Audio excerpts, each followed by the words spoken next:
So guys, let's create a new project. Select any image you want. Now we are inside our main project.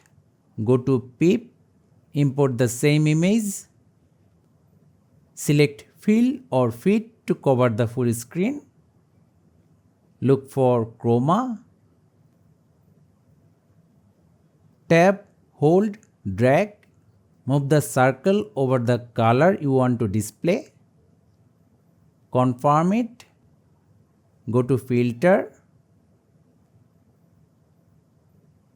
Adjust. Saturation.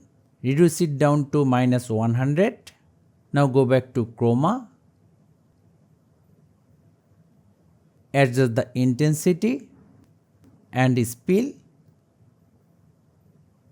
Also, we can still try to move the circle to find the proper color shade, and we are done. So thank you guys for watching. Have a good day.